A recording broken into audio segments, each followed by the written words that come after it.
कोई भी नॉलेज उसकी प्रैक्टिकल एप्लीकेशन के बिना अधूरी होती है।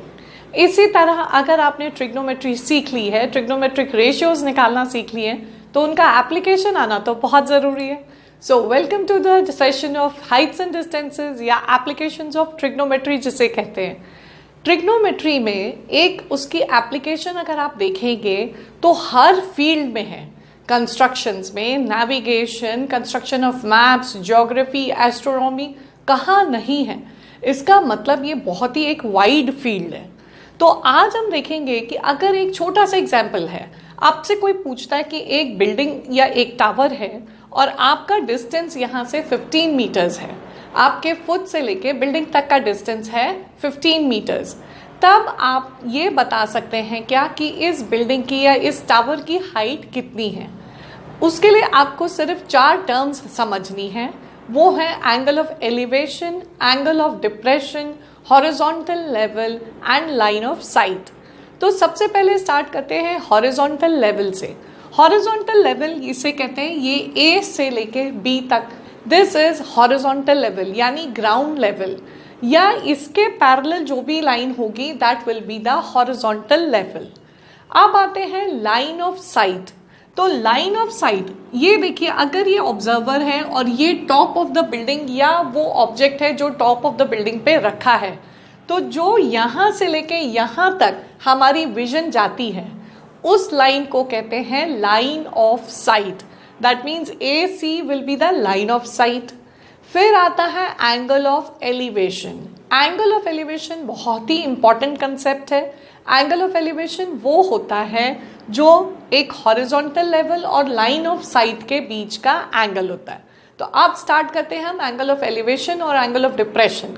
तो देखिए जब हम इसको ज्वाइन कर देते हैं ए और सी को, तो ये बन गई हमारी लाइन ऑफ साइट और ये बन गया हमारा एंगल ऑफ एलिवेशन यानी theta. Theta is angle C A B यानी ऑब्जेक्ट टू बी व्यूड, और ये ऑब्जर्वर्स आई से लेके जो एंगल बन रहा है ऑब्जेक्ट तक उसको कहते हैं angle of elevation. Angle of depression just इसका ऑपोजिट है। एंगल ऑफ एलिवेशन कब बनता है? जब नीचे खड़ा हुआ इंसान ऊपर कोई चीज देखता है। कोई भी ऑब्जेक्ट जब ऊपर होता है, जिस तरह आप यहाँ खड़े हैं और आप कोई चीज ऊपर देख रहे हैं, तो जो एंगल हॉरिजॉन्टल और लाइन ऑफ साइट के बीच में बनता है उसे एंगल ऑफ एलिवेशन। और इसका ऑपोजिट, कोई ऑब्जर्वर सी पॉइंट पे यानी टॉप ऑफ द बिल्डिंग या टॉप ऑफ द टावर पे खड़ा होके जब नीचे देखता है, देखिए अगर यहाँ से खड़े होके वो यहाँ पर कोई ऑब्जेक्ट एट पॉइंट डी देख रहा है, कोई भी ऑब्जेक्ट है पॉइंट डी पर, तो जो हॉरिजॉन्टल लेवल है, हॉरिजॉन्टल लेवल मैंने जैसा बताया था ए बी या ए बी के पैरेलल कोई भी लाइन होगी तो वो हॉरिजॉन्टल लेवल कहलाएगी। ये हॉरिजॉन्टल लेवल है। Suppose this is C M is the horizontal level. C D होगी लाइन ऑफ साइट, क्योंकि सी से लेके हम डी तक देख रहे हैं। और ये एंगल एम सी डी, इसे अगर हम कहें बीटा, ये अगर बीटा है तो एंगल सी डी बी भी बीटा होगा। ये क्यों बीटा होगा? देखिए angle C D B will be beta, क्योंकि ये लाइंस जब पैरेलल हैं तो ये दोनों एंगल्स ऑल्टरनेट इंटीरियर एंगल्स होते हैं। Angle M C D and C D B are alternate interior angles, और ऑल्टरनेट इंटीरियर एंगल्स का मेजरमेंट हमेशा सेम होता है। तो आपको अगर कंसेप्ट आ गया एंगल ऑफ एलिवेशन का, तो आप एंगल ऑफ डिप्रेशन के भी क्वेश्चंस बहुत इजीली सॉल्व कर सकते हैं, क्योंकि दोनों एंगल्स बराबर ही होते हैं। So let's start with that example जिससे हमने क्लास शुरू की थी। That was a distance is A B का डिस्टेंस है 15 मीटर्स और एंगल ऑफ एलिवेशन 60 डिग्री, और हमें निकालनी है बी सी यानी हाइट ऑफ द टावर। तो अब इस सिंप्लीफाइड फिगर को देखिए, ए बी डिस्टेंस है 15 meters, angle of elevation is 60 degree. हमारे को निकालना है बी सी। बी सी निकालने के लिए आपको दिख रहा होगा, अगर हम tan 60 का एप्लीकेशन करें, tan 60 is B C upon A B, और tan 60 की वैल्यू हमारे पास होती ही है, tan 60 is equal to B C upon A C. tan 60 की वैल्यू होती है √3।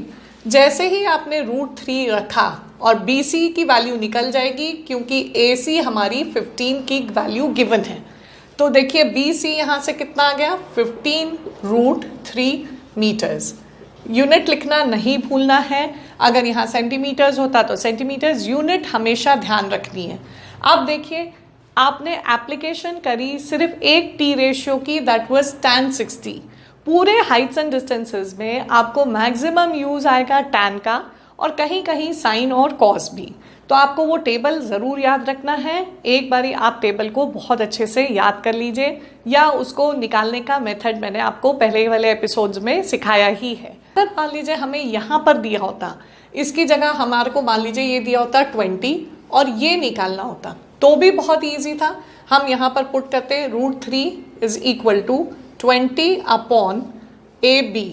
तो AB की वैल्यू आपकी आ जाती 20/√3। बस इतना सिंपल है। ये आपको कोई भी मिसिंग वैल्यू निकाल सकते हैं। आपको अगर कोई बोलता कि डिस्टेंस AC निकालिए तो भी आप निकाल सकते थे। अगर आप लेते sin 60 तो sin 60 would have been 20/AC, और sin 60 की वैल्यू डालते ही आपको AC भी मिल जाता। तो अब हम कुछ क्वेश्चंस करेंगे जिससे आपको ये कंसेप्ट बहुत ही इजीली क्लियर हो जाएगा। मेरा पहला क्वेश्चन है एनसीईआरटी बुक क्लास 10 से, from a point P on the ground the angle of elevation of the top of a 10 meter tall building is 30 degree. A flag is hoisted at the top of the building and the angle of elevation of the top of the flagstaff from point P is 45 degree. Find the length of the flagstaff and the distance of the building from the point P. Question में देखिए हमें एक building दी है 10 metres high, उसके ऊपर लगा है एक फ्लैग स्टाफ। फ्लैग स्टाफ यानी एक पोल जिसके ऊपर एक फ्लैग लगा है, उसकी हाइट हमें निकालनी है। गिवन डेटा है आपका जो पॉइंट P यानी ऑब्जर्वर का पॉइंट है उससे बिल्डिंग के टॉप पर एंगल ऑफ एलिवेशन बनता है 30 डिग्री, और फ्लैग स्टाफ यानी फ्लैग के टॉप तक बनता है 45 डिग्री का एंगल। तो ये दो आपके पास डेटा है यहाँ, और एक दिया हुआ है बिल्डिंग की हाइट। अब आपको निकालनी है height of the flag staff यानी H, ZY का डिस्टेंस, और आपको निकालना है PX यानी horizontal distance from the observer's eye to the bottom of the building. तो इसके लिए हमारे को फिर से वही tan का यूज करना है। टी रेशियो में tan आपका सबसे ज्यादा यूजफुल होगा, जैसे मैंने पहले भी बताया। अब देखिए tan 30, tan 45 आपको वैल्यूज याद होंगी। tan 30 is 1/√3 and tan 45 is 1। तो इस क्वेश्चन के मुताबिक अगर हम लिखेंगे tan 30 डिग्री तो tan 30 आएगी आपकी YX/PX। YX इज 10 और PX मेरे पास वैल्यू है नहीं, मुझे निकालनी है PX। tan 30 की वैल्यू आती है 1/√3, दिस इज 10/PX। तो PX की वैल्यू मिल गई मुझे 10√3 मीटर्स। ये क्योंकि मीटर्स में था तो आपको PX की वैल्यू यानी ये हॉरिजॉन्टल डिस्टेंस आपको मिल गया 10√3। अब हमारा सेकेंड स्टेप है height of the flag staff. Height of flag staff के लिए हम यूज करेंगे tan 45। tan 45 कितना आएगा H + 10 यानी Z से लेके X तक का टोटल डिस्टेंस, इसको हम लिखेंगे H + 10, और नीचे आएगा PX। PX की वैल्यू अभी अभी हमने निकाली है 10/10√3, और क्योंकि tan 45 हमेशा 1 होती है so it is 10√3 equals H + 10, और H आपका निकलेगा 10√3 - 10, और उसमें से 10 कॉमन निकाल लेते हैं। So it is 10 common √3 - 1। आप यहाँ √3 की वैल्यू 1.73 या 1.732 लिख के यहाँ पर वैल्यू पुट करिए और आपका answer ready. Let's put √3 equals 1.732। देखिए एग्जाम्स में जनरली ये वैल्यू दी रहती है कि √3 की वैल्यू 1.732 लेनी है, नहीं तो आपको इतनी तो याद रहेगी। सो 1.732 - 1 is 0.732 multiplied by 10. So H comes to be 7.32 meters. ये आ गई हमारी फ्लैग स्टाफ की height. So this is how you do these kind of questions. बहुत ही आसान है ये, हमेशा मैक्सिमम केसेस में आपको tan से पूरा आंसर मिल जाएगा। अब मान लीजिए इसी क्वेश्चन का एक वेरिएशन होता कि आपको एक ये लैडर है जो P Z is a ladder, यानी एक सीढ़ी है और उसकी लेंथ निकालनी है। तो अभी तो आपके पास पाइथागोरस थ्योरम भी यूज करके आ सकता है, क्योंकि यहाँ आपके पास है पी एक्स की वैल्यू 10√3, आपके पास जेड एक्स की वैल्यू है 7.32, इससे भी आप 7.32 नहीं, sorry, it is 7.32 plus 10, that is 17.32, यानी टोटल हाइट है 17.32। इन दोनों को यूज करके भी आप पाइथागोरस थ्योरम यूज करके कर सकते हैं। नहीं तो दूसरा तरीका क्या है, अगर आपको लैडर निकालनी है तो आप sin 45 का यूज करेंगे, तो आपको ये टोटल यानी zx अपॉन हमारे पास है pz, zx की वैल्यू आपके पास है, sin 45 की वैल्यू आपके पास है, आपकी pz यानी लैडर की लेंथ भी निकल आएगी। तो कितने भी वेरिएशंस क्यों ना हो, आपको सिर्फ एंगल ऑफ एलिवेशन में जितने एंगल्स दिए, जनरली ये स्टैंडर्ड एंगल्स होंगे, जैसे 0, 30, 45, 60 एंड 90, उनकी वैल्यूज याद रखनी है और उनको अप्लाई करके, सबसे मेन काम था आपकी ड्राइंग, और अगर आपने ये फिगर सही बना ली तो कोई क्वेश्चन रॉन्ग नहीं होगा। So let's do another question. Next question है, a tree breaks due to storm and the broken part bends so that the top of the tree touches the ground, making an angle 30 degrees with it. The distance between the foot of the tree to the point where the top touches the ground is 8 meters. Find the height of the tree. इस question में दिया है कि एक tree storm से टूट जाता है और उसका टूटा हुआ पार्ट ग्राउंड पर आ जाता है। सपोज ये यहां से टूट गया और ये पार्ट, इसका नाम अगर हम दे दें ए बी, तो ये ए बी पार्ट यहां से ब्रेक करके यहां पर ग्राउंड पे टच करेगा। ए बी पार्ट इस तरीके से मुड़ जाएगा, तो ग्राउंड पर टच करने के टाइम इसका एंगल बन रहा है 30 डिग्री, यानी यही पार्ट देखिए ये यहां आ गया। इसका मतलब A B is equal to this length, ये भी लेंथ आपकी ए बी होगी, यानी A B dash is equal to A B. सबसे पहले तो हमारे को ये कंसेप्ट क्लियर करना है।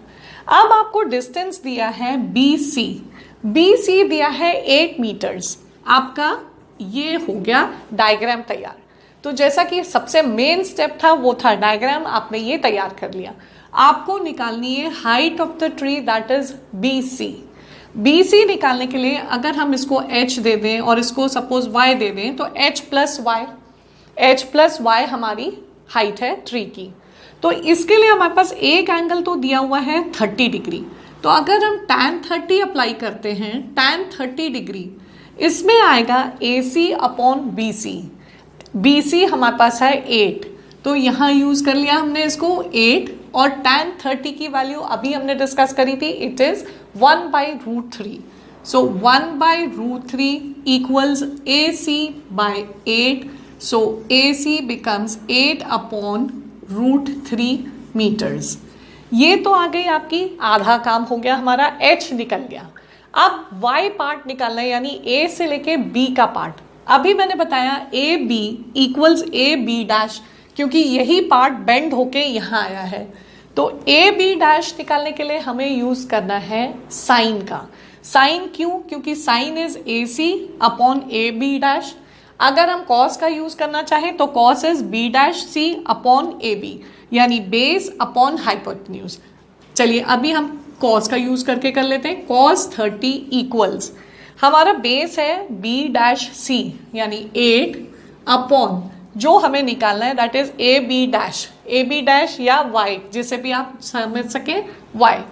यहां हम cos 30 की वैल्यू डालेंगे, that is √3/2। So √3/2 equals 8 upon Y। अब ये देखिए 2 into 8 इज 16, सो 16/√3 आपको मिल गया Y की वैल्यू।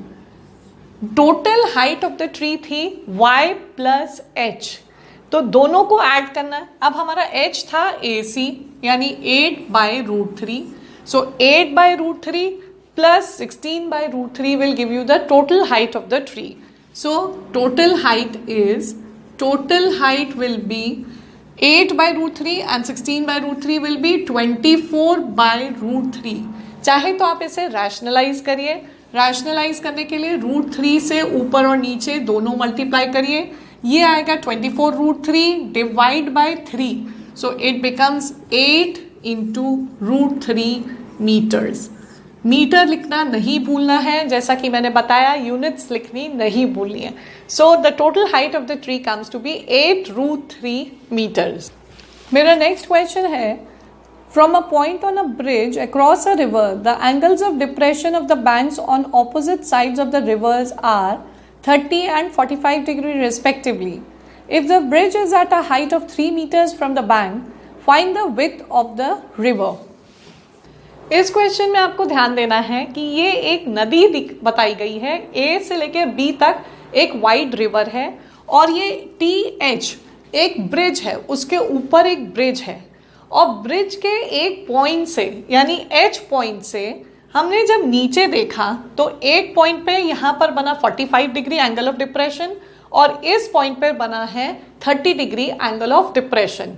डिप्रेशन का एंगल और एंगल ऑफ एलिवेशन हमेशा हॉरिजॉन्टल लेवल से लिए जाते हैं, इसलिए नदी के पैरेलल ये ब्रिज की हाइट पे हमने इमेजिन किया है एक हॉरिजॉन्टल लेवल। अब 45 डिग्री तो ये एंगल भी 45 होगा, alternate interior angles, so this angle will also be 30 degree. और आपको दी हुई है height of the bridge, height of the bridge यानी TH दिया है 3 मीटर्स। आपको डिस्टेंस निकालना है AT और TB और इन दोनों को जोड़ के मिलेगी आपको विड्थ ऑफ द रिवर।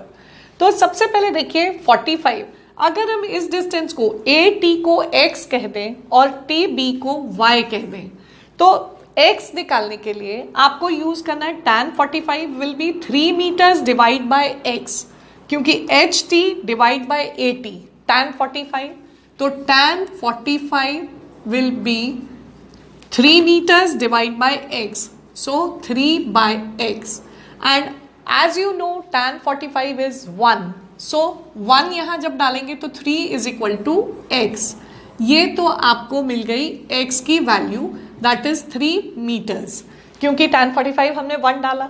अब आती है बारी tan 30 की।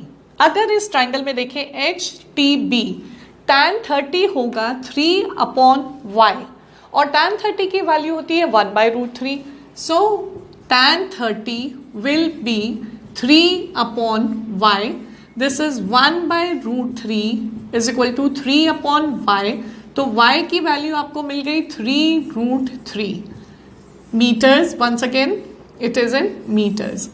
अब इन दोनों को ऐड करके x और y को ऐड करके आपको मिलेगी width of the river, so it will be x plus y, that is 3 common अगर हमने निकाल लिया तो 1 प्लस √3, 3 and 1 प्लस √3 मीटर्स। अगर आप चाहें तो √3 की वैल्यू 1.73 डाल के यहाँ आ जाएगा 3 into 2.73, you can calculate also, और इस तरह से आंसर रखना भी सही है ट्रिग्नोमेट्री में। The angles of depression of the top and bottom of a 8 metre tall building from the top of a multi-storied building are 30 degree and 45 degree respectively. Find the height of the building and the distance between the two buildings. ऐसे वाले questions में students को generally ये confusion होता है कि कौन सी वाली बिल्डिंग टॉलर है, मल्टी स्टोरीड बिल्डिंग या बिल्डिंग। आप नाम से मत जाइएगा, आपको दिया कि 2 तरह की बिल्डिंग्स हैं, एक मल्टी स्टोरीड बिल्डिंग है जिसकी हाइट नहीं दी है और एक स्मॉल बिल्डिंग है जिसकी हाइट 8 मीटर्स है, बट यू नेवर नो कि कौन सी वाली बिल्डिंग स्मॉलर है, 8 मीटर वाली या मल्टी स्टोरीड। तो ये कैसे समझना है, क्वेश्चन में दिया है मल्टी स्टोरीड बिल्डिंग के टॉप से angle of depression to the top and the bottom of the building, that means multi storeyed building बड़ी होगी तभी उससे एंगल ऑफ डिप्रेशन बन रहा है।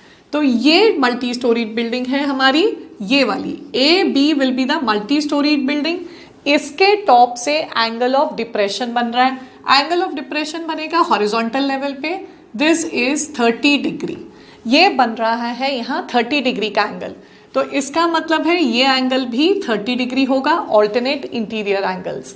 फिर दिया है कि top of multi storey building से इसके बॉटम तक, यानी जो CD बिल्डिंग है 8 मीटर्स की, उसके बॉटम तक 45 डिग्री का एंगल ऑफ डिप्रेशन है। दैट मीन्स अगर हम इसके बॉटम को जोड़ दें तो जो ये एंगल है ये एंगल 45 डिग्री है, ये वाला आपका ये एंगल, तो सेम ये वाला एंगल भी 45 डिग्री होगा as it is alternate interior angle property.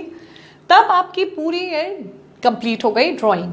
अब देखिए C D will be equal to BE. C D और बीई 8 मीटर्स होंगे क्योंकि हॉरिजॉन्टल लेवल के पैरेलल है सीई, उसी के पैरेलल है ये लाइन। तो इस तरीके से हमारे पास 8 मीटर्स तो आ गया, बचा हुआ हम AE डिस्टेंस को लिख देते हैं h। With this we complete the drawing. तो अब हमारी बारी है AB यानी मल्टी स्टोरी बिल्डिंग की हाइट निकालना और डिस्टेंस BD निकालना। सबसे पहले लिखते हैं tan 45।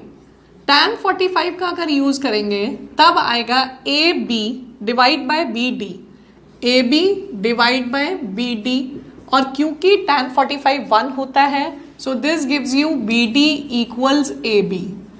अब लेकिन हमारे पास तो BD है ही नहीं, BD तो निकालना है, तो अब यूज करेंगे हम tan 30 का। tan 30 यानी CE और ये है आपके पास AE, तो tan 30 will give you AE divide by CE, और tan 30 की वैल्यू जैसे ही हमने रखी और हमारे पास h upon x, suppose this is x, से आगे आपके पास x is equal to √3h।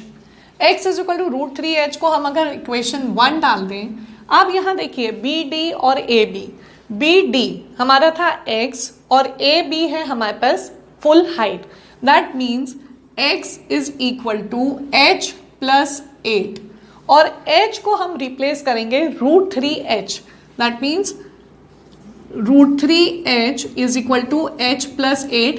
This comes from 1.